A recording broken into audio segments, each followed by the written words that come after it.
ವಿಜಯ್ ಜೊತೆ ಎಂಗೇಜ್ಮೆಂಟ್, ಮೌನ ಮುರಿದ ರಶ್ಮಿಕಾ. మీకు విజయ్ సార్కి ఎంగేజ్మెంట్ అని అన్నాడు. సో దాని గురించి క్లారిటీ కావాలి. అది రియలా లేకపోతే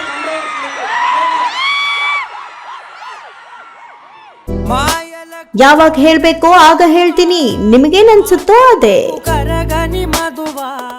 చెప్పుడు కదిరే మెడలో తాళవన ప్రతి నిమిషం ఆయుధునే పెంచైనా ಅಭಿಮಾನಿಗಳ ಪ್ರಶ್ನೆಗೆ Rashmika full smile. Simple star Rakshit Shetty ಜೊತೆ ಲವ್ ಬ್ರೇಕಪ್ ನಂತರ ರಶ್ಮಿಕಾ ಮಂದಣ್ಣ ನಟ ವಿಜಯ್ ದೇವರಕೊಂಡ ಜೊತೆ ಪ್ರೀತಿಯಲ್ಲಿ ಮುಳುಗಿದ್ರು. ಶೀಘ್ರದಲ್ಲೇ ಅವರಿಬ್ರು ಮದುವೆ ಆಗ್ತಾರೆ ಎನ್ನುವ ಊಹಾಪೋಹಗಳು ಕೇಳಿ ಬರ್ತಾನೆ ಇದೆ. ಇತ್ತೀಚೆಗೆ ರಹಸ್ಯವಾಗಿ ಇಬ್ಬರ ಮದುವೆ ನಿಶ್ಚಿತಾರ್ಥ ಕೂಡ ನಡೆದಿದೆ. ಮುಂದಿನ ವರ್ಷ ಹಸೆಮಣೆ ಏರ್ತಾರೆ ಅಂತ ತೆಲುಗು ಮಾಧ್ಯಮಗಳಲ್ಲಿ ವರದಿಯಾಗಿತ್ತು. ಮದುವೆ ಎಂಗೇಜ್ಮೆಂಟ್ ಬಗ್ಗೆ ಇವರಿಗೆ ವಿಜಯ್ ಆಗ್ಲಿ ರಶ್ಮಿಕಾ ಆಗ್ಲಿ ಬಹಿರಂಗವಾಗಿ ಮಾತನಾಡಿಲ್ಲ. ಯಾವುದೇ ಫೋಟೋ ವಿಡಿಯೋಸ್ಗಳು ಕೂಡ ರಿವೀಲ್ ಆಗಿಲ್ಲ. ಸದ್ಯ ಕೊಡಗಿನ ಕುವರಿ ನಟಿಸಿದ ಸಿನಿಮಾಗಳು ಒಂದರ ಹಿಂದೆ ಒಂದು ಬಿಡುಗಡೆಯಾಗ್ತಾ ಇದೆ. ತಮ್ಮ ಬಳಿಕ ದಿ ಗರ್ಲ್ ಫ್ರೆಂಡ್ ಚಿತ್ರ ತೆರೆಗೆ ಬರೋದಕ್ಕೆ ಸಜ್ಜಾಗಿದೆ. ಸಿನಿಮಾ ಪ್ರಮೋಷನ್ಗಳಲ್ಲಿ ಕಿರಿಕ್ ಬೆಡಗಿ ಬ್ಯುಸಿಯಾಗಿದ್ದಾರೆ. ಈ ನಡುವೆ ಎಂಗೇಜ್ಮೆಂಟ್ ಬಗ್ಗೆ ನೇರ ಪ್ರಶ್ನೆ ಎದುರಾಗಿದೆ. ರಾಹುಲ್ ರವಿಚಂದ್ರನ್ ನಿರ್ದೇಶನದ romantic love story cinema the girl friend ಮುಂದಿನ ವಾರ ತೆರೆಗೆ ಬರೋದಕ್ಕೆ ಸಜ್ಜಾಗಿದೆ. ಕನ್ನಡ ನಟ ದೀಕ್ಷಿತ್ ಶೆಟ್ಟಿ ಹೀರೋ ಆಗಿ ನಟಿಸಿರುವುದು ವಿಶೇಷ. ಇತ್ತೀಚೆಗೆ ಟ್ರೇಲರ್ ರಿಲೀಸ್ ಆಗಿ ಗಮನ ಸೆಳೆದಿದೆ. ಪ್ಯಾನ್ ಇಂಡಿಯಾ ಮಟ್ಟದಲ್ಲಿ ಕನ್ನಡ ಸೇರಿದಂತೆ 5 ಭಾಷೆಗಳಲ್ಲಿ ಸಿನಿಮಾ ತೆರೆಗಪ್ಪಳಿಸಲಿದೆ. ಅಲ್ಲು ಅರವಿಂದ್ ಸಿನಿಮಾ ನಿರ್ಮಾಣ ಮಾಡಿದ್ದಾರೆ. ಇತ್ತೀಚೆಗೆ ಟ್ರೇಲರ್ ರಿಲೀಸ್ ಕಾರ್ಯಕ್ರಮದ ಬಳಿಕ ಅಭಿಮಾನಿಗಳ ಜೊತೆ ಚಿತ್ರತಂಡ ಮಾತನಾಡಿದೆ. ಈ ವೇಳೆ ಸಾಕಷ್ಟು ಪ್ರಶ್ನೆಗಳು ಎದುರಾಗಿದೆ. ಈ ನಡುವೆ ಒಬ್ಬರು ಮಾತನಾಡಿ, ಮೇಡಮ್ ನಿಮಗೂ ವಿಜಯ್ ದೇವರಕೊಂಡಗೂ ಎಂಗೇಜ್ಮೆಂಟ್ ಆಯ್ತಂತೆ, ನಿಜವೇ? ಕ್ಲಾರಿಟಿ ಕೊಡಿ ಅಂತ ಕೇಳಿದ್ದಾರೆ.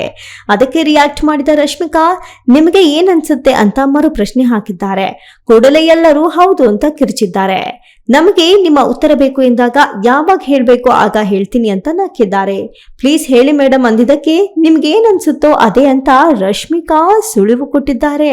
ರಕ್ಷಿತ್ ಜೊತೆ ಕಿರಿಕ್, ವಿಜಯ್ ಜೊತೆ ಎಂಗೇಜ್, ಸ್ನೇಹದ ಮೂಲಕ ಪ್ರೀತಿ, ನಂತರ ಫುಲ್ ಜಾಲಿ. ಇನ್ನು ಕನ್ನಡದ ಕಿರಿಕ್ ಪಾರ್ಟಿ ಸಿನಿಮಾ ಮೂಲಕ ರಶ್ಮಿಕಾ ಚಿತ್ರರಂಗವನ್ನ ಪ್ರವೇಶಿಸಿದ್ರು. ಬಳಿಕ ರಕ್ಷಿತ್ ಶೆಟ್ಟಿ ಜೊತೆ ಪ್ರೀತಿಸಿ ಎಂಗೇಜ್ಮೆಂಟ್ ಕೂಡ ಮಾಡಿಕೊಂಡ್ರು. ಚಲೋ ಚಿತ್ರದ ಮೂಲಕ ತೆಲುಗು ಚಿತ್ರರಂಗಕ್ಕೆ ಎಂಟ್ರಿ ಕೊಟ್ಟಿದ್ರು. ನಂತರ ಗೀತಾ ಗೋವಿಂದಂ ಚಿತ್ರದಲ್ಲಿ ವಿಜಯ್ ದೇವರಕೊಂಡ ಜೊತೆ ನಟಿಸಿದ್ರು. ಬಳಿಕ ರಕ್ಷಿತ್ ಶೆಟ್ಟಿ ಜೊತೆ ಎಂಗೇಜ್ಮೆಂಟ್ ಮುರಿದು ಬಿತ್ತು. ಆ ನಂತರ ಸಿನಿಮಾಗಳಲ್ಲಿ ರಶ್ಮಿಕಾ ಬ್ಯುಸಿ ಆದ್ರು. ಬಾಲಿವುಡ್ಗೆ ಲಗ್ಗೆ ಇಟ್ಟು ಗೆದ್ರು. ವಿಜಯ್ ಹಾಗೂ ರಶ್ಮಿಕಾ ನಡುವೆ ಬಹಳ ಆತ್ಮೀಯ ಸ್ನೇಹ ಇದೆ. ಇಬ್ಬರು ಫ್ರೆಂಡ್ಸ್, ಫ್ಯಾಮಿಲಿ ಜೊತೆ ಊರೂರು ಸುತ್ತೋದು, ಹಬ್ಬ ಹರಿದಿನಗಳನ್ನ ಒಟ್ಟಿಗೆ ಆಚರಿಸೋದು ಇತ್ಯಾದಿ. ಹಾಗಾಗಿ ಇಬ್ಬರು ಡೇಟಿಂಗ್ ಮಾಡ್ತಿದ್ದಾರೆ ಎನ್ನುವಂತಹ ವದಂತಿ ಹಬ್ಬಿತ್ತು. ಆದ್ರೆ ಈ ಬಗ್ಗೆ ಇಬ್ಬರು ಎಲ್ಲೂ ಮಾತನಾಡಲೇ ಇಲ್ಲ. ಇದೆಲ್ಲದರ ನಡುವೆ 3 ವಾರಗಳ ಹಿಂದೆ ಇಬ್ಬರು ಎಂಗೇಜ್ಮೆಂಟ್ ಮಾಡಿಕೊಂಡಿದ್ದಾರೆ ಎನ್ನುವ ಸುದ್ದಿ ವೈರಲ್ ಆಯಿತು. ರಶ್ಮಿಕಾ ಮಂದಣ್ಣ ಬ್ಲಾಕ್ ಬಸ್ಟರ್ ಸಿನಿಮಾಗಳಲ್ಲಿ ನಟಿಸಿ ಗೆದ್ದಿದ್ದಾರೆ. ಕಳೆದೊಂದು ವರ್ಷದಲ್ಲಿ ಆಕೆ ನಟಿಸಿದ 3 ಸಿನಿಮಾಗಳು ಸೂಪರ್ ಹಿಟ್ ಆಗಿದೆ. ಪುಷ್ಪಾ 2 ಸಿನಿಮಾ 1800 ಕೋಟಿ ರೂಪಾಯಿ ಕಲೆಕ್ಷನ್ ಮಾಡಿದ್ರೆ, ಛಾವಾ ಬರೋಬ್ಬರಿ 800 ಕೋಟಿ ರೂಪಾಯಿ ಕೊಳ್ಳೆ ಹೊಡೆದಿತ್ತು. ಈ ನಡುವೆ ಬಂದಿದ್ದ ಸಿಕಂದರ್ ಚಿತ್ರ ಸೋತಿತ್ತು. ಇತ್ತೀಚೆಗೆ ಬಂದ ಥಮ್ಮ ಸಿನಿಮಾ ಕೂಡ 100 ಕೋಟಿ ರೂಪಾಯಿಗೂ ಅಧಿಕ ಕಲೆಕ್ಷನ್ ಮಾಡಿದೆ. ರಶ್ಮಿಕಾ ಮುಟ್ಟಿದ್ದಲ್ಲ ಚಿನ್ನ ಎನ್ನುವ ಚರ್ಚೆ ನಡೀತಾ ಇದೆ. Varun M, speed music Kannada, Bengaluru.